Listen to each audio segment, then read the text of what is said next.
श्री शिवरक्षा स्तोत्रम्। ॐ अस्य श्री शिवरक्षा स्तोत्रमन्त्रस्य याज्ञवल्क्य ऋषिः श्री सदाशिवो देवता अनुष्टुप छन्दः श्री सदाशिवप्रीत्यर्थम् शिवरक्षा स्तोत्र पाठे विनियोगः। ॐ चरितं देवदेवस्य महादेवस्य पावनम् अपारं परमोदारं चतुर्वर्गस्य साधनम् गौरीविनायकोपेतं पञ्चवक्त्रं त्रिनेत्रकम् शिवं ध्यात्वा दशभुजं शिवरक्षां पठेन्नरः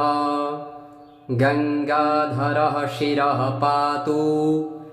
भालम् अर्धेन्दुशेखरः नयने मदनध्वंसी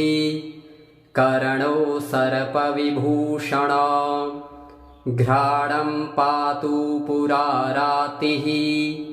मुखं पातु जगत्पतिः जिह्वां वागीश्वरः पातु कन्धरां शीतिकन्धरः श्रीकण्ठः पातु मे कण्ठं स्कन्धौ विश्वधुरन्धरः भुजौ भूभारसंहर्ता करौ पातु पिनाकधृक् हृदयं शङ्करः पातु जठरं गिरिजापतिः नाभिं मृत्युञ्जयः पातु कटिव्याघ्राजिनाम्बरः सक्थिनी पातु दीनार्ता शरणागतवत्सला ऊरू महेश्वरः पातु जानुनी जगदीश्वरः जङ्घे पातु जगत्कर्ता गुल्फौ पातु गणाधिपः चरणौ करुणासिन्धुः सर्वाङ्गानि सदाशिवः एतां शिवबलोपेतां रक्षां यः सुकृती पठेत् स भुक्त्वा सकलान् कामान् शिवसायुज्यमाप्नुयात् ग्रहभूतपिशाचाद्यास्त्रैलोक्ये विचरन्ति ये दूरादाशु पलायन्ते शिवनामाभिरक्षणात् अभयङ्करनामेदं कवचं पार्वतीपतेः भक्त्या बिभर्ति यः कण्ठे तस्य वश्यं जगत्त्रयम् इमां नारायणः स्वप्ने शिवरक्षां यथा दिशात् प्रातरुत्थाय योगीन्द्रो याज्ञवल्क्यः तथा लिखात्। श्री प्रदोष स्तोत्रम्। जय देव जगन्नाथ जय शङ्कर शाश्वत जय सर्वसुराध्यक्ष जय सर्वसुरार्चित जय सर्वगुणातीत जय सर्ववरप्रद जय नित्यनिराधार जय विश्वम्भराव्यय जय विश्वैकवन्द्येश जय नागेन्द्रभूषण जय गौरीपते शम्भो जय चन्द्रार्धशेखर जय कोट्यर्कशङ्काश जयानन्तगुणाश्रय जय भद्रविरूपाक्ष जयाचिन्त्यनिरञ्जन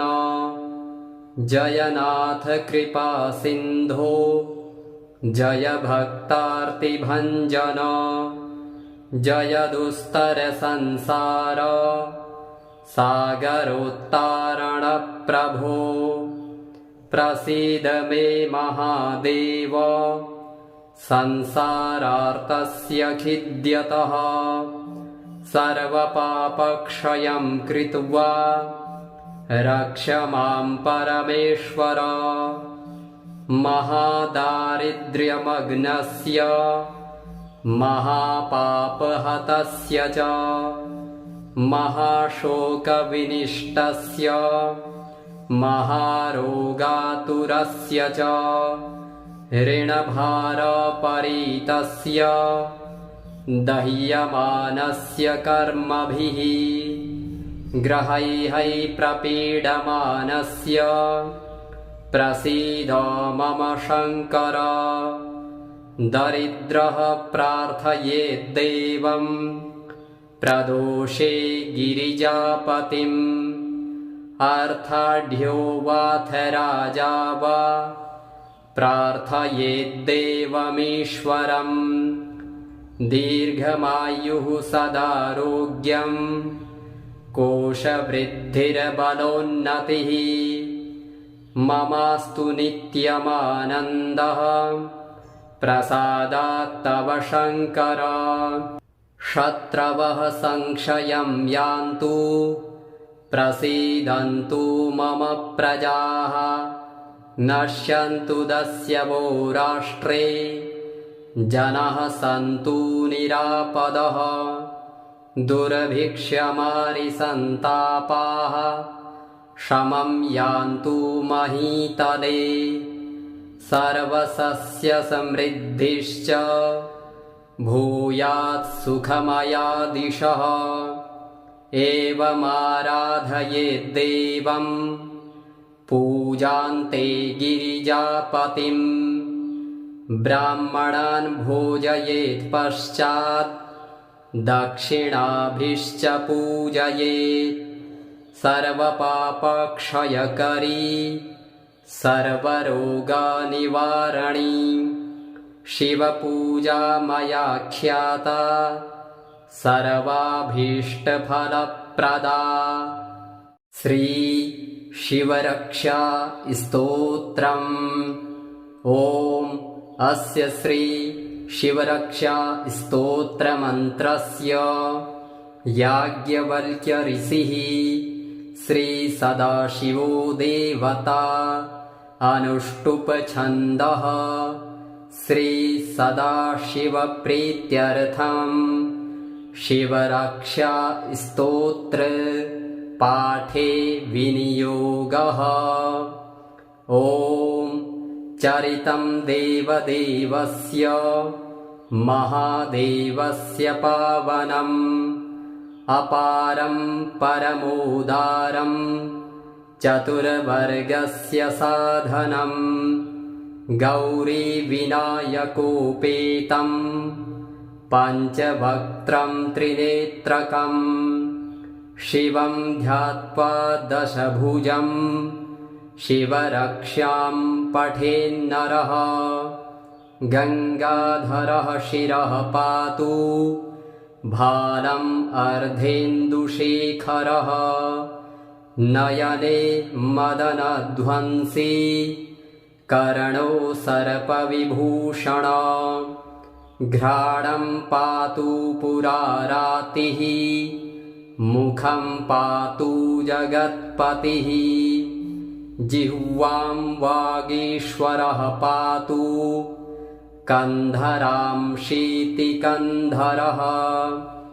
श्रीकण्ठः पातु मे कण्ठं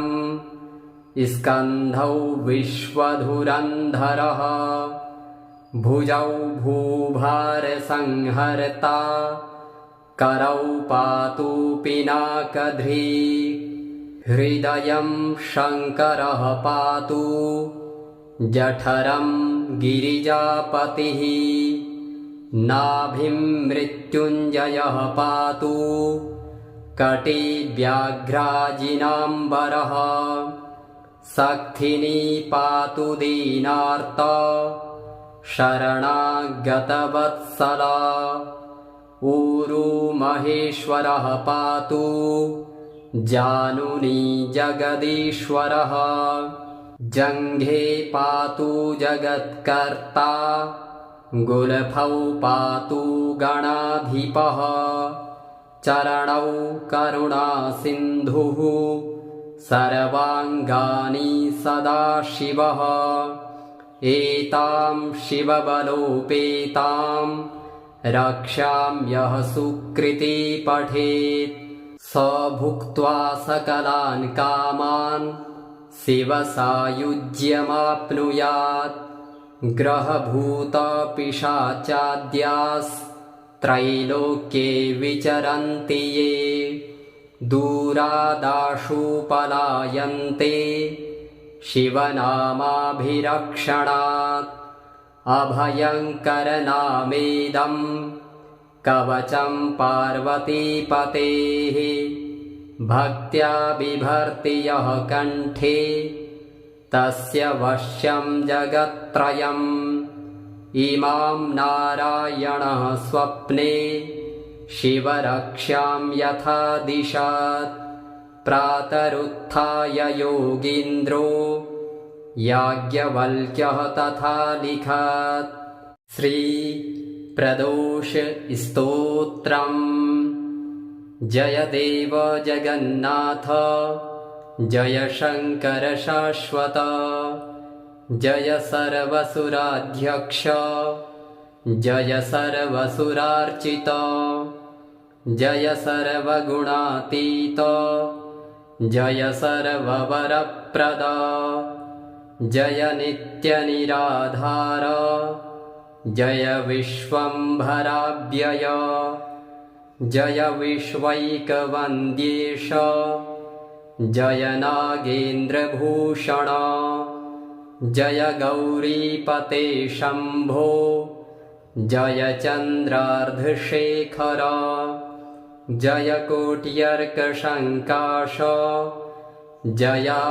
जयानन्तगुणाश्रय जय भद्रविरूपाक्ष जयाचिन्त्यनिरञ्जन जय नाथ कृपासिन्धो जय भक्तार्तिभञ्जन जय दुस्तरसंसार सागरोत्तारणप्रभो प्रसीद मे महादेव संसारार्तस्य खिद्यतः सर्वपापक्षयं कृत्वा रक्ष मां परमेश्वर महादारिद्र्यमग्नस्य महापापहतस्य च महाशोकविनिष्टस्य महारोगातुरस्य च ऋणभारपरीतस्य दह्यमानस्य कर्मभिः ग्रहैः प्रपीडमानस्य प्रसीद मम शङ्कर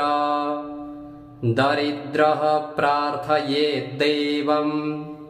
प्रदोषे गिरिजापतिम् अर्थाढ्यो वाथ राजा वा प्रार्थयेद्देवमीश्वरम्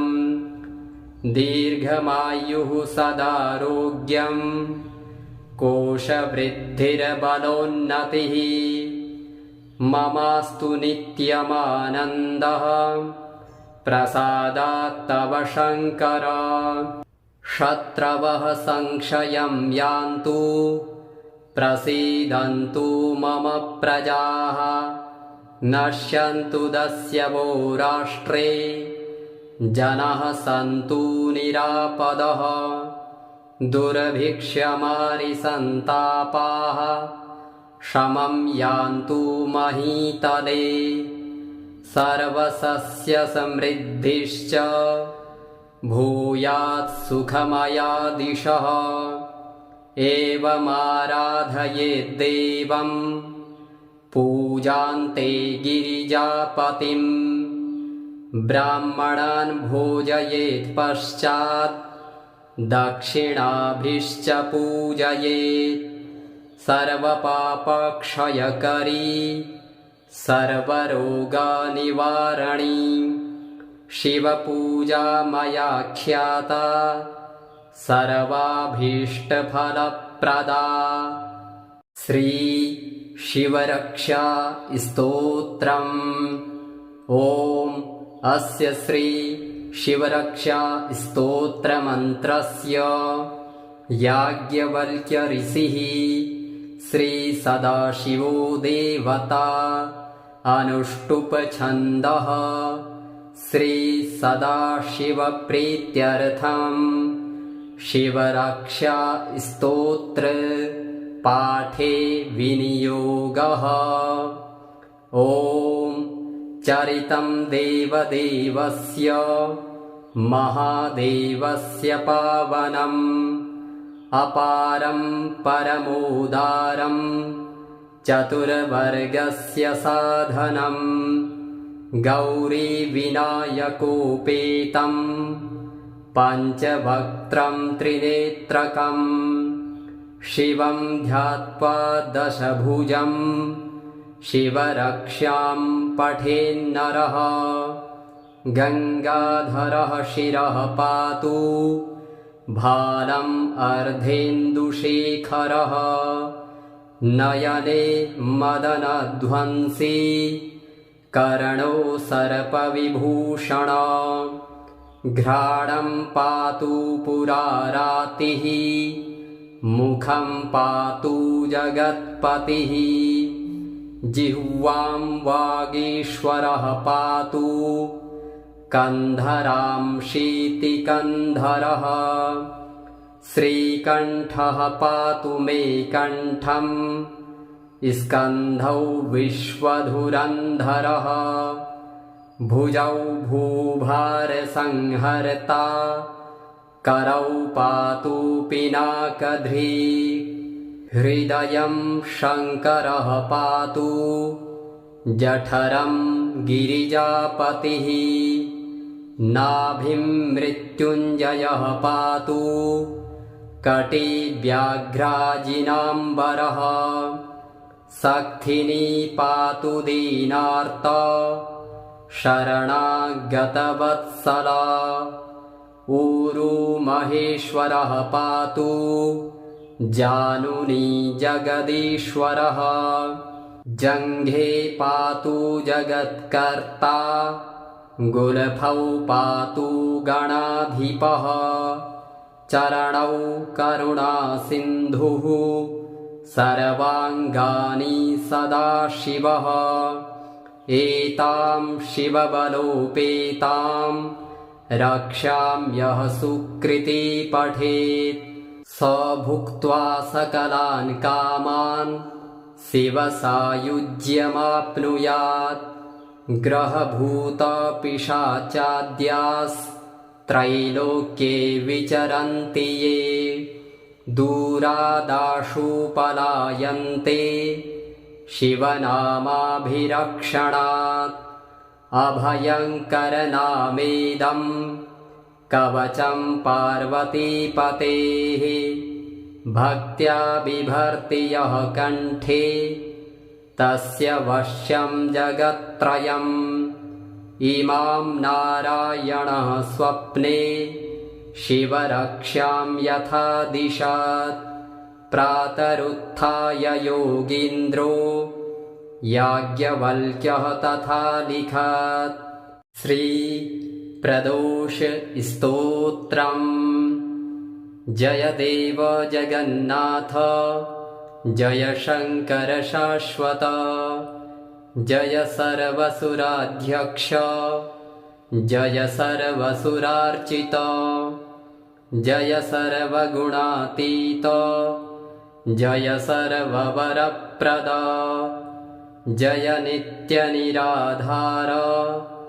जय विश्वम्भराव्यय जय विश्वैकवन्द्येश जय नागेन्द्रभूषण जय गौरीपते शम्भो जय चन्द्रार्धशेखर जय कोट्यर्कशङ्काश जयानन्तगुणाश्रय जय भद्रविरूपाक्ष जयाचिन्त्यनिरञ्जन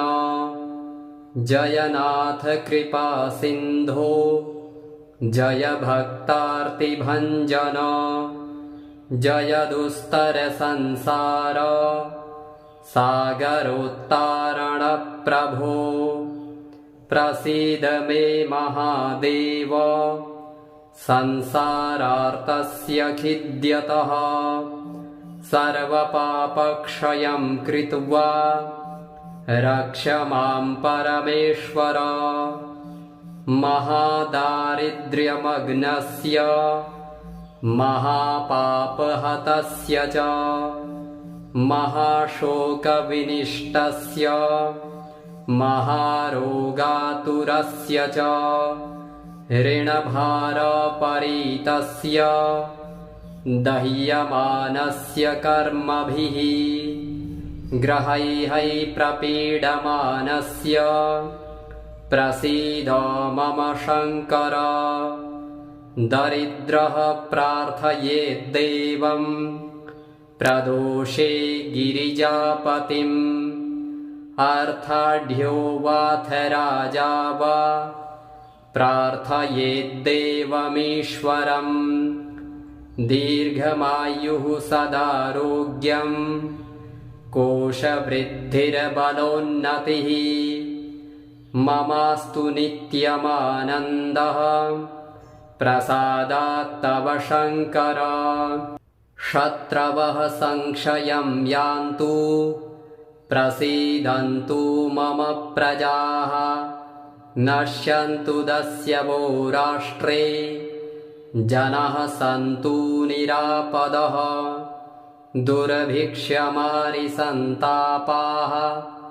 शमं यान्तु महीतले सर्वसस्यसमृद्धिश्च भूयात् सुखमयादिशः एवमाराधयेद्देवं पूजान्ते गिरिजापतिम् ब्राह्मणान् भोजयेत् पश्चात् दक्षिणाभिश्च पूजयेत् सर्वपापक्षयकरी सर्वरोगनिवारणी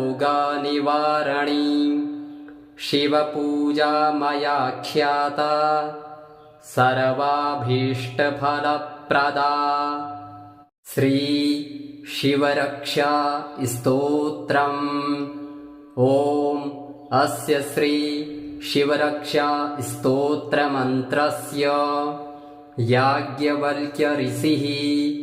श्री सदाशिवो देवता अनुष्टुप छन्दः श्री सदाशिवप्रीत्यर्थं शिवरक्षा स्तोत्र पाठे विनियोगः ॐ चरितं देवदेवस्य महादेवस्य पावनम् अपारं परमोदारं चतुर्वर्गस्य साधनम् गौरीविनायकोपेतं पञ्चवक्त्रं त्रिनेत्रकम् शिवं ध्यात्वा दशभुजं शिवरक्षां पठेन्नरः गङ्गाधरः शिरः पातु भालम् अर्धेन्दुशेखरः नयने मदनध्वंसी कर्णो सर्पविभूषण घ्राणं पातु पुरारातिः मुखं पातु जगत्पतिः जिह्वां वागीश्वरः पातु कन्धरां शीतिकन्धरः श्रीकण्ठः पातु मे कण्ठं स्कन्धौ विश्वधुरन्धरः भुजौ भूभारसंहर्ता करौ पातु पिनाकधृ हृदयं शङ्करः पातु जठरं गिरिजापतिः नाभिं मृत्युञ्जयः पातु कटिव्याघ्राजिनाम्बरः सक्थिनी पातु दीनार्त शरणागतवत्सला ऊरु महेश्वरः पातु जानुनी जगदीश्वरः जङ्घे पातु जगत्कर्ता गुल्फौ पातु गणाधिपः चरणौ करुणासिन्धुः सर्वाङ्गानि सदाशिवः एतां शिवबलोपेतां रक्षाम्यः सुकृती पठेत् स भुक्त्वा सकलान् कामान् शिवसायुज्यमाप्नुयात् ग्रहभूतपिशाचाद्यास्त्रैलोक्ये विचरन्ति ये दूरादाशु पलायन्ते शिवनामाभिरक्षणात् अभयङ्करनामेदं कवचं पार्वतीपतेः भक्त्या बिभर्ति यः कण्ठे तस्य वश्यं जगत्त्रयम् इमां नारायणः स्वप्ने शिवरक्ष्यां यथा दिशात् प्रातरुत्थाय योगीन्द्रो याज्ञवल्क्यः तथा लिखात् श्रीप्रदोष स्तोत्रम् जय देव जगन्नाथ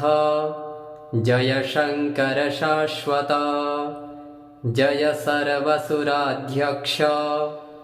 जय सर्वसुरार्चित जय सर्वगुणातीत जय सर्ववरप्रद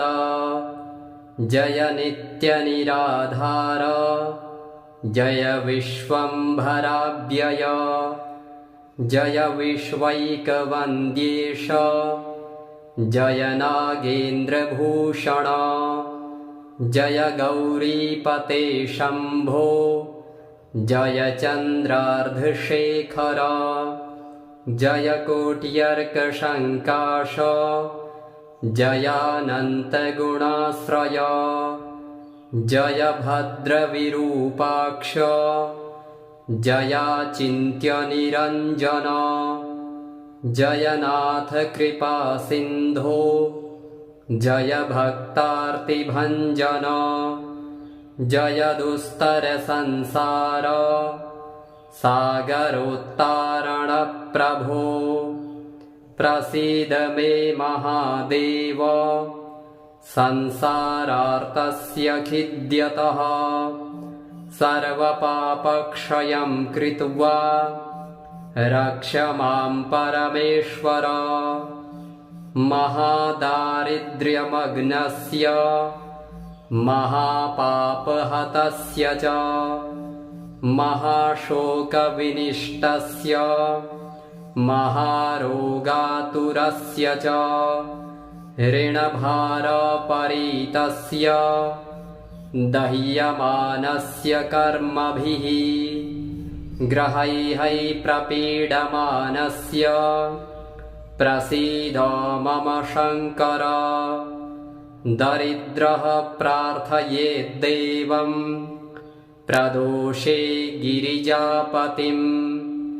अर्थाढ्यो वाथ राजा वा प्रार्थयेद्देवमीश्वरम् दीर्घमायुः सदारोग्यं कोशवृद्धिर्बलोन्नतिः ममास्तु नित्यमानन्दः प्रसादात् तव शङ्कर शत्रवः संक्षयं यान्तु प्रसीदन्तु मम प्रजाः नश्यन्तु दस्यवो राष्ट्रे जनाः सन्तु निरापदः दुर्भिक्षमारिसन्तापाः शमं यान्तु महीतले सर्वसस्यसमृद्धिश्च भूयात् सुखमयादिशः एवमाराधयेद्देवं पूजान्ते गिरिजापतिं ब्राह्मणान् भोजयेत् पश्चात् दक्षिणाभिश्च पूजयेत् सर्वपापक्षयकरी सर्वरोगनिवारणी शिवपूजा मया ख्याता सर्वाभीष्टफलप्रदा। श्री शिवरक्षा स्तोत्रम्। ॐ अस्य श्री शिवरक्षा स्तोत्रमन्त्रस्य याज्ञवल्क्य ऋषिः श्री सदाशिवो देवता अनुष्टुप छन्दः श्री सदाशिवप्रीत्यर्थं शिवरक्षा स्तोत्र पाठे विनियोगः। ॐ चरितं देवदेवस्य महादेवस्य पावनम् अपारं परमोदारं चतुर्वर्गस्य साधनम् गौरीविनायकोपेतं पञ्चवक्त्रं त्रिनेत्रकम् शिवं ध्यात्वा दशभुजं शिवरक्षां पठेन्नरः गङ्गाधरः शिरः पातु भालम् अर्धेन्दुशेखरः नयने मदनध्वंसी कर्णो सर्पविभूषण घ्राणं पातु पुरारातिः मुखं पातु जगत्पतिः जिह्वां वागीश्वरः पातु कन्धरां शीतिकन्धरः श्रीकण्ठः पातु मे कण्ठं स्कन्धौ विश्वधुरन्धरः भुजौ भूभारसंहर्ता करौ पातु पिनाकधृक् हृदयं शङ्करः पातु जठरं गिरिजापतिः नाभिं मृत्युञ्जयः पातु कटिव्याघ्राजिनाम्बरः सक्थिनी पातु दीनार्ता शरणागतवत्सला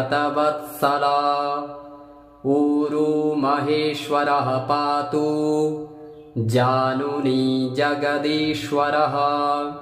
जङ्घे पातु जगत्कर्ता गुल्फौ पातु गणाधिपः चरणौ करुणासिन्धुः सर्वाङ्गानि सदाशिवः एतां शिवबलोपेतां रक्षां यः सुकृती पठेत् स भुक्त्वा सकलान् कामान् शिवसायुज्यमाप्नुयात् ग्रहभूतपिशाचाद्यास्त्रैलोक्ये विचरन्ति ये दूरादाशु पलायन्ते शिवनामाभिरक्षणात् अभयङ्करनामेदं कवचं पार्वतीपतेः भक्त्या बिभर्ति यः कण्ठे तस्य वश्यं जगत्त्रयम् इमां नारायणः स्वप्ने शिवरक्षां यथा दिशात् प्रातरुत्थाय योगीन्द्रो याज्ञवल्क्यः तथा लिखात् श्री प्रदोष स्तोत्रम् जय देव जगन्नाथ जय शङ्कर शाश्वत जय सर्वसुराध्यक्ष जय सर्वसुरार्चित जय सर्वगुणातीत जय सर्ववरप्रद जय नित्यनिराधार जय विश्वम्भराव्यय जय विश्वैकवन्द्येश जय नागेन्द्रभूषण जय गौरीपते शम्भो जय चन्द्रार्धशेखर जय कोट्यर्कशङ्काश जयानन्तगुणाश्रय जय भद्रविरूपाक्ष जयाचिन्त्यनिरञ्जन जय नाथ कृपासिन्धो जय भक्तार्तिभञ्जन जय दुस्तरसंसार सागरोत्तारणप्रभो प्रसीद मे महादेव संसारार्तस्य खिद्यतः सर्वपापक्षयं कृत्वा रक्ष मां परमेश्वर महादारिद्र्यमग्नस्य महापापहतस्य च महाशोकविनिष्टस्य महारोगातुरस्य च ऋणभारपरीतस्य दह्यमानस्य कर्मभिः ग्रहैः प्रपीडमानस्य प्रसीद मम शङ्कर दरिद्रः प्रार्थयेद्देवं प्रदोषे गिरिजापतिम् अर्थाढ्यो वाथ राजा वा प्रार्थयेद्देवमीश्वरम् दीर्घमायुः सदारोग्यं कोशवृद्धिर्बलोन्नतिः ममास्तु नित्यमानन्दः प्रसादात् तव शङ्कर शत्रवः संक्षयं यान्तु प्रसीदन्तु मम प्रजाः नश्यन्तु दस्यवो राष्ट्रे जनाः सन्तु निरापदः